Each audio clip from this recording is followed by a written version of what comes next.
हरियाणा विधानसभा अध्यक्ष ज्ञानचंद गुप्ता ने लोकसभा की तर्ज पर 8 हेडलॉक कमेटियां बनाई हैं, जिसमें एक कमेटी के सदस्य कांग्रेस विधायक शमशेर सिंह गोगी भी हैं। शमशेर सिंह गोगी से खास बातचीत की हमारे संवाददाता रवि चंदेल ने। इस बातचीत में शमशेर सिंह गोगी ने ज्ञानचंद गुप्ता की तरफ से शुरू की गई इस पहल का स्वागत किया, तो वहीं उन्होंने बजट को लेकर के सरकार पर तीखा पलटवार भी किया है। सुनाते हैं आपको। मंत्री मनोहर लाल खट्टर द्वारा गठबंधन सरकार का तीसरा बजट पेश किया गया।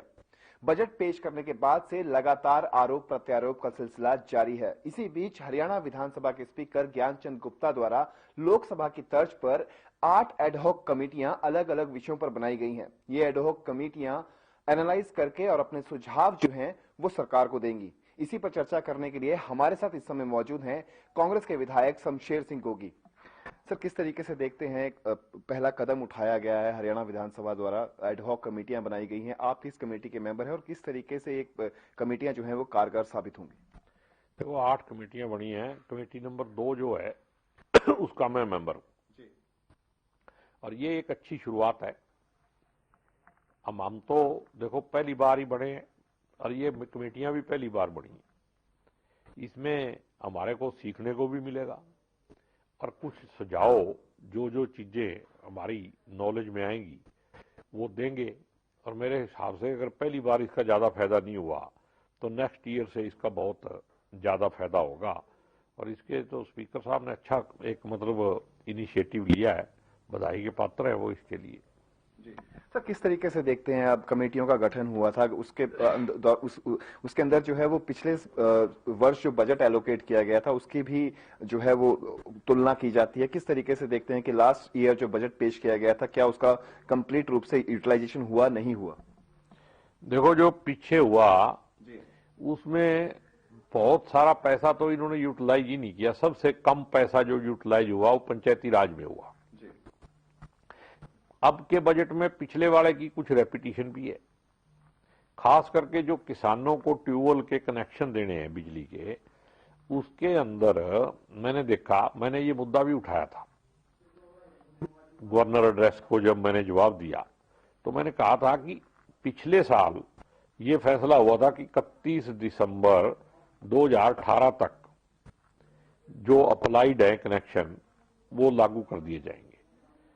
तो अगर वो लागू कर दिए तो इस साल भी वही डेट लिख दी 31 दिसंबर 18 तक। इसका मतलब पिछले साल कर नहीं पाए, उसका कारण नहीं बताया।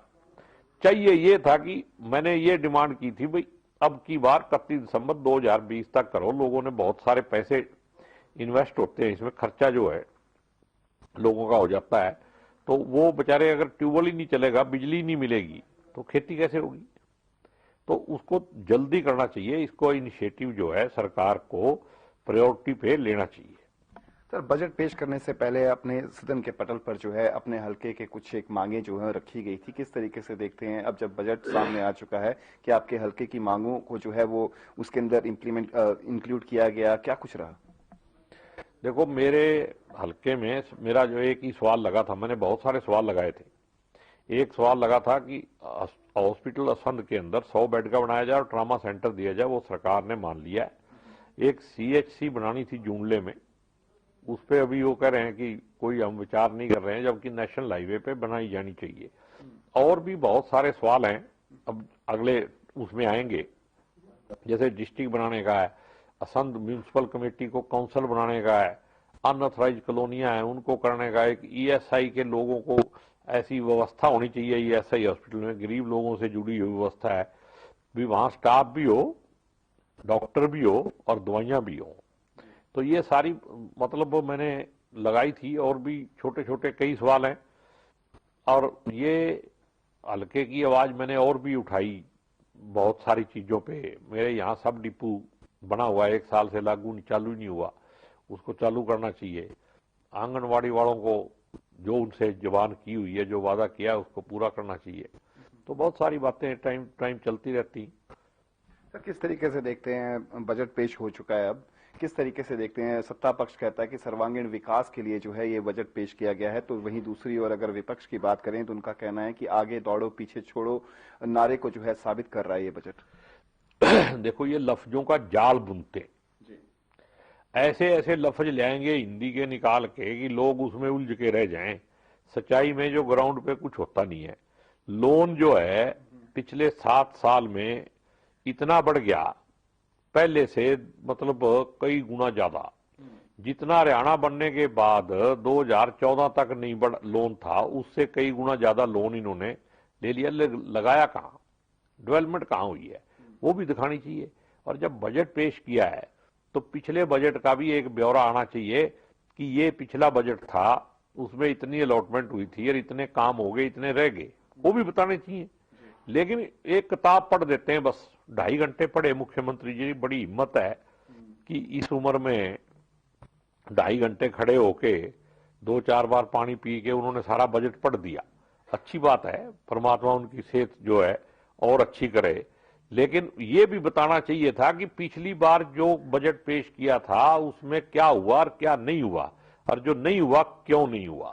सर, किस तरीके से देखते हैं अब जब सदन की कार्रवाई एक बार फिर से शुरू होगी, बजट पर चर्चा होगी, प्रश्नकाल भी होगा, किस तरीके से देखते हैं, कौन कौन से सवाल जो हैं वो एक बार फिर से आप उठाएंगे सरकार को घेरने के लिए? ये अभी बहुत सारी बातें हैं जो भी, अगर मेरा एक सवाल है, ये बताया मैंने आपको, काउंसिल बनाने का है, डिस्ट्रिक्ट बनाने का, अब कौन सा सवाल लगता है कौन सा नहीं लगता वो देखते हैं।